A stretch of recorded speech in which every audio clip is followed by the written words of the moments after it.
Narendra Modi ji stadium में entry नहीं करते तो वो 3 की जगह 10 विकेट गिरते। ये बात आप मुझसे ले लीजिए। लेकिन देश चुनौतियों से निपट सकता है लेकिन पनौतियों से नहीं निपट सकता। मोदी जी कैसे पनौती हैं? पाकिस्तान के अंदर गए, पाकिस्तान से मिले तो वहां पर वो चुनाव हार गए। वहां के प्रधानमंत्री डोनाल्ड ट्रंप के गले लगे, वो बेचारा बंदा चुनाव तो हारा ही हारा और इसके साथ साथ बेचारा जेल में बंद भी हो गया। नेपाल के प्रधानमंत्री से मिले थे, आपको याद होगा, नेपाल का प्रधानमंत्री भी हार गया। जापान के पीएम से मिले, जापान के प्रधानमंत्री भी हार गए। इंग्लैंड के पीएम से मिले, उनको इस्तीफा देना पड़ गया जॉन बोरस को, सबको पता है। तो अब इससे देश अंदाजा लगाए कि क्या हमारे प्रधानमंत्री नरेंद्र मोदी जी पनौती हैं। हेलो, हाय, नमस्ते, सत श्री अकाल, आदाब, अस्सलाम वालेकुम दोस्तों। मैं नौशाद इंडिया से। दोस्तों, आप लोगों ने मोहित शर्मा का नाम तो सुना ही होगा।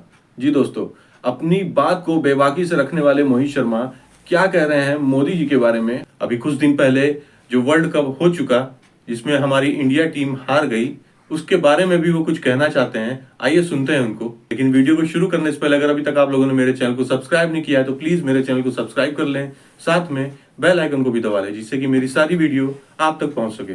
तो आइए दोस्तों, वीडियो को शुरू करते हैं। वो ऐसे चल रहा है चाचा के साथ में, उसका चाचा उधर चल रहा है, ठीक है, इधर पापा चल रहा है और वो यूं करके ऐसे चल रहा है। उसको सिखा रहे हैं, जैसे पेरेंट्स मीटिंग में जाते हैं ना, पेरेंट्स मीटिंग में पापा इधर चलते हैं और बच्चा यूं करके चलता है, ऐसे चल रहा है वो। और जिसके पास क्रिकेट की 2 पैसे की नॉलेज नहीं है, 2 पैसे की नॉलेज नहीं है उसके पास में, बिल्कुल हाथ से वर्ल्ड कप भारत के हाथ से गया है और ये वर्ल्ड कप छिनवाया गया है। आप देख लीजिए, मोदी जी ने और किसने छिनवाया है। तो जब मेरे विपक्ष का एक नेता कहता है कि पी फॉर पनौती और एम फॉर मोदी, तो मैं उस बात में कहता हूँ यस, आई एम एग्रीड। लेकिन फाइनल का मुकाबला होता है गुजरात के अंदर, क्योंकि दुग्गल साहब जो हैं वो रंगीले मिजाज के हैं।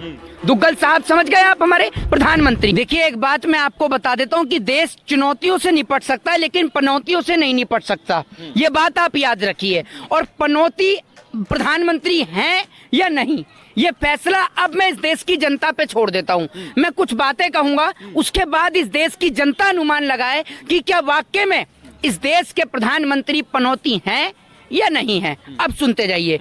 जब बात हुई क्रिकेट की, हमारी टीम इंडिया 10 में से 1 भी मैच नहीं हारी, लगातार बढ़िया बल्लेबाजी कर रही थी, ठीक है। तो पहला सवाल तो ये खड़ा होता है कि गुजरात के स्टेडियम में मैच किसने कराया, जबकि मैच फाइनल होना चाहिए था या तो मुंबई के वानखेड़े में या फिर किसी और ग्राउंड में। लेकिन फाइनल का मुकाबला होता है गुजरात के अंदर, क्योंकि दुग्गल साहब जो हैं वो रंगीले मिजाज के हैं। दुग्गल साहब समझ गए आप, हमारे प्रधानमंत्री, वो थोड़े रंगीले मिजाज के हैं और इतने रंगीले मिजाज के हैं कि रंगीला सूट पहनकर मैच को रंगीला करने के लिए प्रधानमंत्री स्टेडियम में पहुंच गए और कुछ ऐसा रंग बिगाड़ा कि स्टेडियम के अंदर पहले जब 3 विकेट गिरे हुए थे, जैसे ही दुग्गल साहब पहुंचे सबकी हंसी पर जो है वो पाबंदी लग गई, लेकिन अकेले दुग्गल साहब हंसने में मशगूल थे और इतने हंसी में मशगूल थे कि खिलाड़ियों की आंख से टपकता हुआ आंसू भी हमारे दुग्गल साहब को नजर नहीं आया। अब आप सुन लीजिए, 1983 में इस देश ने वर्ल्ड कप जीता। उस समय इस देश की प्रधानमंत्री श्रीमती इंदिरा गांधी जी थी।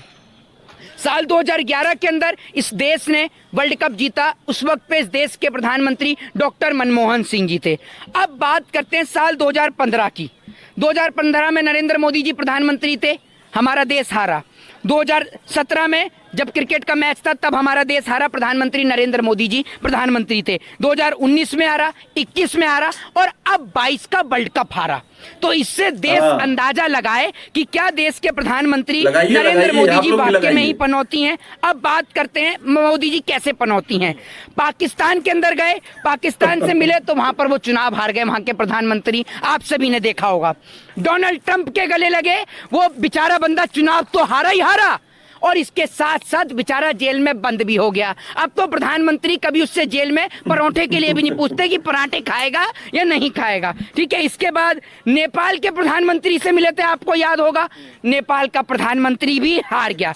जापान के पीएम से मिले, जापान के प्रधानमंत्री भी हार गए, ठीक है। अमेरिका के प्रेसिडेंट मैं आपको बता ही चुका हूं, डोनाल्ड ट्रंप से मिले, वो भी चुनाव हार गए। इंग्लैंड के पीएम से मिले, उनको इस्तीफा देना पड़ गया जॉन बोरस को, सबको पता है। तो अब इससे देश अंदाजा लगाए कि क्या हमारे प्रधानमंत्री नरेंद्र मोदी जी पनौती हैं। अब बात कर लेते हैं भारत की। जब आप भारत में रहते हैं, जब से प्रधानमंत्री नरेंद्र मोदी जी इस देश के प्रधानमंत्री बने हैं, इस देश के किसान मर गए, आपने देखा होगा कि किसान आंदोलन चला तो इस देश का किसान शहीद हो गया। हमारे देश की सरकार वो सरकार है कि जिन सिखों ने रोटी से लेकर बेटी बचाने का काम किया हिंदुओं की, इस देश की सरकार के चाहने वाले लोगों ने उन्हीं सिख भाइयों को खालिस्तानी ठहराने का काम किया। राहुल गांधी जब मंच से खड़े होकर कहते हैं कि पी फॉर पनौती और एम फॉर मोदी, तो वो इसमें कोई गलत नहीं कहते, क्योंकि मैं एक नौजवान हूं। उत्तर प्रदेश के अंदर राम मंदिर बनता है, उस राम मंदिर मेरी भी आस्था का प्रतीक है और मैं भी बहुत खुश हूं कि भव्य राम का निर्माण हो रहा है, राम मंदिर का निर्माण हुआ। लेकिन उस भव्य राम मंदिर से ना तो मेरे घर का चूल्हा जलेगा और ना मेरे जैसे नौजवानों को रोजगार मिलेगा। तो जब मेरे विपक्ष का एक नेता कहता है कि पी फॉर पनौती और एम फॉर मोदी, तो मैं उस बात में कहता हूं यस आई एम एग्रीड। आपने बिल्कुल सही कहा कि हमारे देश का प्रधानमंत्री पनौती है और जब से ये पनौती इस देश पर लगी है तब से इस देश पर ग्लोबल हंगर इंडेक्स उठाकर देख लीजिए, चाहे आप इस देश का कर्जा उठाकर देख लीजिए, चाहे भुखमरी का मामला उठाकर देख लीजिए, चाहे महिलाओं के ऊपर यौन शोषण, बलात्कार और अत्याचार उठाकर देख लीजिए, चाहे फिर जवानों की शहादत देख लीजिए, चाहे फिर वो किसानों की आत्महत्या देख लीजिए, चाहे फिर वो नौजवानों के ऊपर हो रहे अत्याचार को देख लीजिए। मुझे बताइए, क्या आपके प्रधानमंत्री माफी मांगते हैं जब वो सोनिया गांधी के ऊपर टिप्पणी करते हैं? जब आपके प्रधानमंत्री जी बेटी बचाओ बेटी पढ़ाओ की जगह बेटी बचाओ बेटी पढ़ाओ बोलते हैं? जब आपके प्रधानमंत्री विदेश में जाकर भारत के लिए कैसे शब्दों का प्रयोग करते, तब उन्होंने माफी मांगी क्या? जरा ये बताइए। तो राहुल गांधी किस लिए माफी मांगेंगे? मैं ये कहता हूं कि राहुल गांधी को अपने ट्विटर हैंडल से लिखना चाहिए, क्योंकि राहुल गांधी इस देश के अंदर का वो शेर है जिसके पिताजी ने इस देश के लिए अपना सर्वोच्च न्यौछावर कर दिया। मैंने जो आपको ये डेटा दिया, ये डेटा तो मैंने पहले खुद पढ़ा तभी तो आपको दिया है।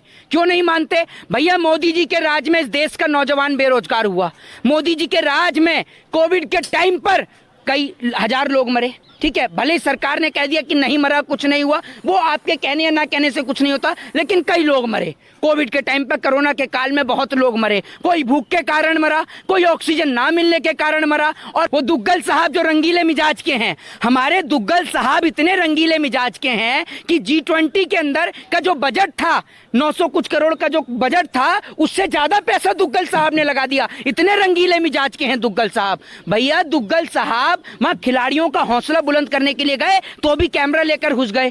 फिर दूसरी बात ये कि मोटेरा स्टेडियम यानी नरेंद्र मोदी जी के स्टेडियम में गुजरात के अंदर में 5,000 रुपए की टिकट 50,000 में बिकी। और इस देश की जनता को कहना चाहता हूं कि टीम इंडिया की हार का कारण कहीं ना कहीं इस देश के लोग भी हैं। उसके पीछे का कारण यह है कि जब जब आप खेलों के अंदर सट्टा लगाएंगे, पैसा लगाएंगे, आपका मुल्क हारेगा। इसलिए कहता हूं कि अगर अपने मुल्क को जिताना है तो सट्टे की लत से खुद भी बचिए और अपने बच्चों को भी बचाइए। आज आप देखिए MPL, ड्रीम 11 कितने सट्टे के ऐप आ गए हैं। मतलब एक और अगर आप कहीं पर ताश खेलते हुए पकड़े गए तो आपको उठाकर बंद कर दिया जाता है, आपके ऊपर गैम्बलिंग एक्ट लगा दिया जाता है। लेकिन आप MPL खेल रहे हैं, ड्रीम 11 खेल रहे हैं, तो कोई गैम्बलिंग एक्ट नहीं लग रहा। ऑनलाइन जिस वक्त हमारे देश के खिलाड़ियों की आंख से आंसू टपक रहा था, उस वक्त पर दुग्गल साहब हंस रहे थे, मुस्कुरा रहे थे कि पता नहीं कौन सा जोक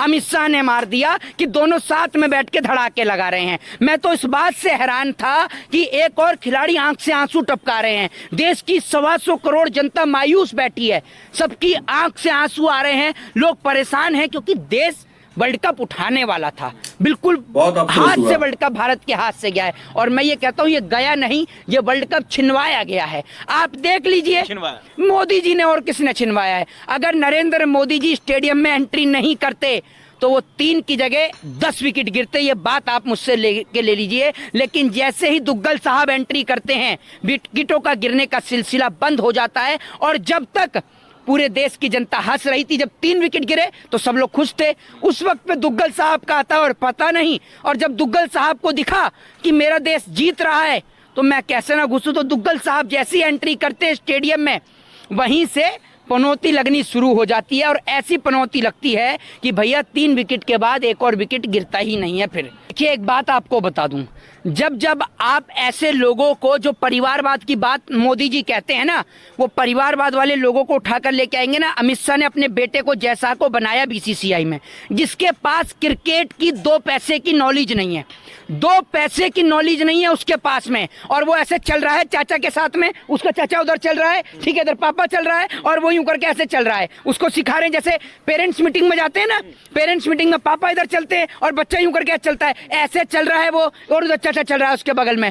और आप ये सोचिए कि वो जो ऑस्ट्रेलिया के जो टीम के जो कैप्टन थे, उनको जब वर्ल्ड कप पकड़ाया, उसके बाद भी दुग्गल साहब कैसे चले गए वो आपने देखा ही होगा। तो दुग्गल साहब ने जो इस देश की लंका लगवाई है, वो पूरा देश देख रहा है। और जैसे ही वर्ल्ड कप का मैच समाप्त हुआ, उसके बाद नतीजे आपके सामने थे। भारत एक भी मैच नहीं हारा। गुजरात के स्टेडियम में मैच रखने का मकसद क्या था, जरा ये बताइए।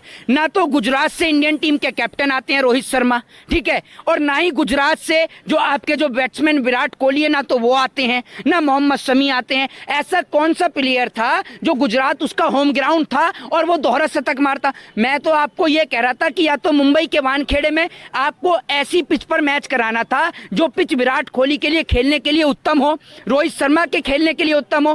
काली मिट्टी की पिच थी मोटेरा स्टेडियम की, जहां पर बॉल पड़कर स्लो आ रही थी। सूर्य कुमार यादव जैसा प्लेयर, जो आप देखते हैं कि भैया 4 गेंद में अगर 24 रन भी चाहिए तो वो मारने की क्षमता सूर्य कुमार यादव जैसे प्लेयर के पास है, लेकिन उसके बॉल पर, बैट पर बॉल नहीं आ रही थी। उसके पीछे का कारण यह है कि बॉल पिच पर पड़कर स्लो हो जा रही थी, जिस कारण सूर्य कुमार यादव भी स्टेडियम भी जो है पनौती है क्या स्टेडियम? अरे भैया, एक बात मुझे बताइए, ये पहला आदमी है जिसने अपने जीते जी अपने नाम पर स्टेडियम बनवा दिया। पहला ऐसा आदमी है। कौन प्रधानमंत्री था, जरा ये तो बता दीजिए हमें।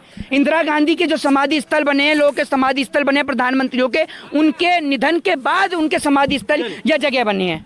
दोस्तों, अगर वीडियो अच्छी लगी हो, पसंद आई हो, तो प्लीज वीडियो को लाइक और चैनल को सब्सक्राइब करना मत भूलिएगा। अब आपसे मुलाकात होगी मेरी अगली वीडियो में, तब तक के लिए आप अपना ख्याल रखें।